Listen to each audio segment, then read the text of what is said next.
The red and blue lights painted my driveway like a warning. 2 officers stood at my door, their faces tense. "Sir," one said, "a child has been found in your vehicle. We need you to come with us immediately." For a moment, I thought I had misheard him. "That's impossible," I said. "I don't have a child, and I don't even—" "Sir, please cooperate." The other officer cut me off. "You're under arrest for child endangerment." Neighbors appeared behind curtains. Some filmed. Some whispered. The sound of my name traveled fast and ugly before I even understood what was happening. As the handcuffs clicked, their radio crackled. "DNA confirms connection to the child. Name, Aaron Hale." My name. And in that instant, I knew who was behind it. I hadn't seen my ex-wife in 5 years, but I recognized her kind of cruelty. Only one person had both my DNA and a reason to use it like a weapon. We'd been married 7 years. I thought we were steady, even predictable. She was the kind of woman who needed admiration like air, a compliment, an audience, someone's eyes always on her. I was steady, reliable. I believed love meant showing up the same way every day. She said she loved that about me once. "You make life feel safe," she told me. But I learned that safety bored her. The affair didn't surprise me when I finally discovered it. What surprised me was how long she'd kept it hidden. A co-worker, the same one she used to complain about for not respecting boundaries. They'd been seeing each other for a year before I caught on. When I found out, I didn't shout or throw things. I filed for divorce. No drama, no second chances, just paperwork and silence. She called me cold. I called it closure. I thought that was the end. 3 months later, a friend called. "She's pregnant," he said.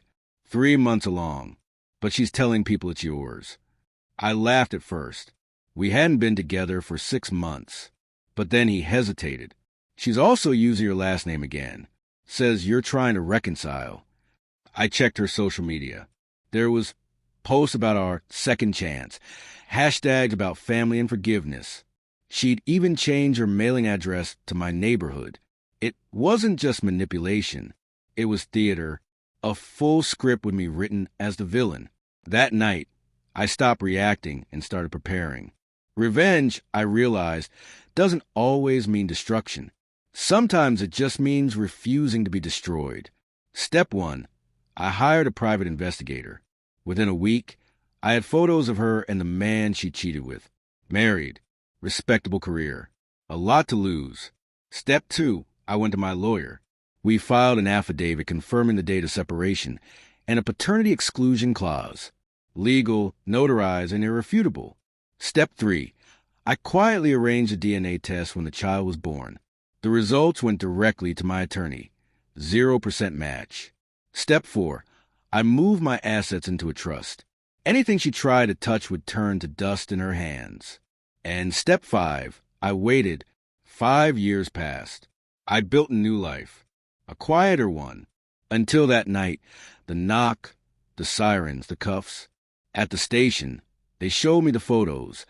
A child asleep in the back seat of a black sedan registered in my name.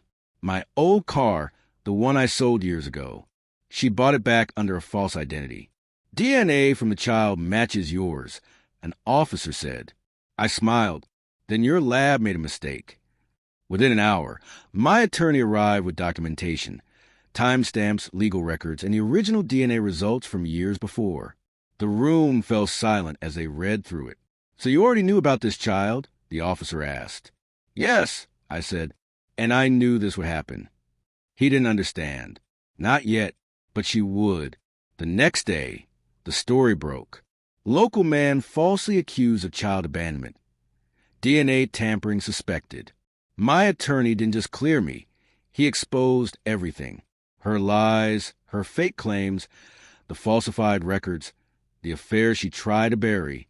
By the end of the week, she was the one in handcuffs. Identity theft, fraud, evidence tampering. Her fingerprints on the car door, her messages to her lover, even the payments to the fake witness who tipped off the police. And the child, the one she used to frame me, turned out to be her affair partner's son. His wife filed for divorce and took everything that mattered. The same police who had humiliated me stood on her porch 2 days later. I saw the footage online. She looked smaller than I remembered. A week later, the police chief called to apologize. "It's rare we see something this elaborate," he said. "You handled it better than most." I told him the truth. You can't be destroyed by someone you stopped loving years ago. Months later, I saw a photo of the boy. He was smiling. He looked nothing like me. And for the first time in years, I felt peace. Not because she paid for what she did, but because I didn't let her make me into the man she needed me to be. Angry, broken, predictable. Some betrayals demand reaction. Others demand preparation. She tried to write a story where I was the villain. I just made sure the truth was the ending she couldn't rewrite.